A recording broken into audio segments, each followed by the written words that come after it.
আমার পাশে বসে আছেন বাংলাদেশের একজন অত্যন্ত গুরুত্বপূর্ণ কবি মহাদেব সাহা।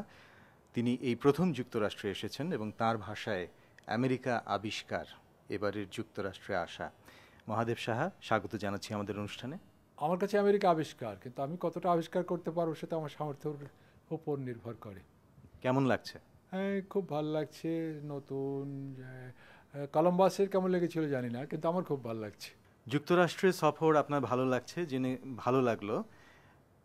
আপনার শৈশব কৈশোরের দিকে একটু ফিরে তাকাতে চাই। আপনার জন্ম হয়েছিল 1944 সালে সিরাজগঞ্জে, এবং তারপর শৈশব কৈশোর আপনার কোথায় কাটলো, কেমন কাটলো সংক্ষেপে? সিরাজগঞ্জ থেকে কিছুটা দূরে একটি গ্রামে জন্মেছি। গ্রামটির নাম ধানঘড়া। ওখানে একটি বিশাল নদী আছে, যমুনা থেকে বেরিয়ে আসা ফুলজিওর নদী। এখন নদীটা এত বড় নেই আর। সেই নদীর ধারে আমার জন্ম। এটা আমি বলতাম আমাদের নিজদের নদী, আমাদেরই নদী, এরকম বলতাম। সেই জলধারা, বৃষ্টিপাত, অফুরন্ত সবুজ, গাছপালা, উদ্ভিদ, পাখির ডাক, ভোরবেলা পাখি জাগিয়ে দিত, এর মধ্যে আমার জন্ম। আপনি 60-এর দশকের দিকে বিশেষ করে পাঠকদের কাছে পরিচিত হয়ে উঠলেন। আপনার কবি হয়ে ওঠার গল্পটি কি? এর ঠিক প্রকৃত কারণ এই রহস্য আমি বলতে পারবো না, প্রকৃত রহস্য বলতে পারবো না। আমি কখনো কখনো মনে করি কবি হয় বোধহয় আমার বিধিলিপি।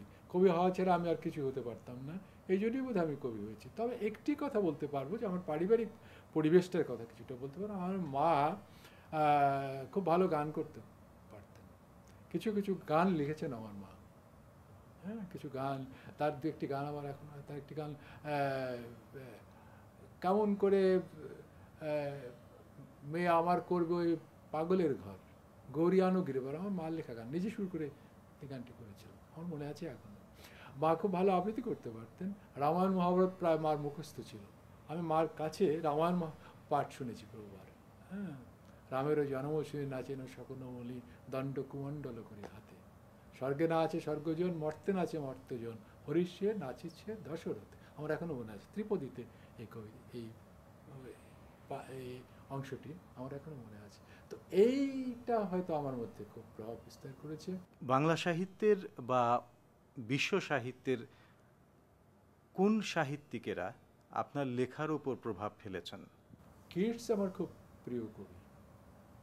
আমি কিটসে খুব আচ্ছন্ন হয়ে পড়ি। কিটস যখন পড়ি আমার দেবদূতের মতো মনে হয়। কিটসের কবিতা, কিটসকে যখন দেখি, কিটসের কবিতা, আমি এডসের খুব অনুরাগী। হ্যাঁ, এরপরেই যদি বলি তাহলে আমি বলবো রিলকেও আমার খুব, রিলকে এবং নেরুদা। বাংলা সাহিত্যে আমি রবীন্দ্রনাথের মধ্যে একেবারে নিমজ্জিত বলা যায়। রবীন্দ্রনাথের গীত বিতান আমার সর্বক্ষণের সঙ্গে। এটাকে আমি গানের বই বলি না, এটা আমি পাঠ করি।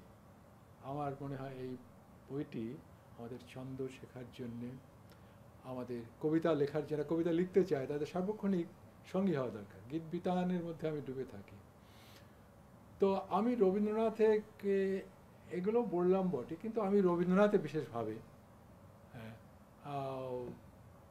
এতটা বোধ হয় কেউ, আমি এমনকি আমি এখন এমন করে জীবন যাপন করি, যখন আমি কোনো একটি কাজ করি, কোনো একটি সমস্যায় পড়ি, কোনো একটা ভাবনার চিন্তা, তখন আমি ভাবি যে এই মুহূর্তে রবীন্দ্রনাথ কী করতেন, এরকম অবস্থায় পড়লে রবীন্দ্রনাথ কী করতেন, আজকে আমাকে, কালকে আমাকে এই আমেরিকায় ছেড়ে যেতে হবে, তো রবীন্দ্রনাথ কীভাবে গুছিয়ে ফেলতেন, তার কাজকর্মগুলো কীভাবে সর্ট আউট করতেন, এরকমভাবে ভাবি আমি। অর্থাৎ প্রতি মুহূর্তেই রবীন্দ্রনাথকে যেন একটা মডেল হিসেবে সামনে দাঁড়ায়। সামনে আমার মনে হয় যে এত বড় কাজ করেছেন সারা জীবনব্যাপী, এত লেখালেখি করেছেন, অস্বাভাবিক মনে হয় আমার জন্য। প্রতি মুহূর্তে লিখেছেন, গান লিখেছেন, সুর করেছেন। যখন রাত জেগে শেষ রাতের গান লিখে ফেলেছেন, গানটি মনে হলো তিনি বেরিয়ে পড়েছেন গানটি কারো কণ্ঠে তুলে দেবেন। হ্যাঁ, দীনেন্দ্রনাথ কণ্ঠে তুলে দেবেন।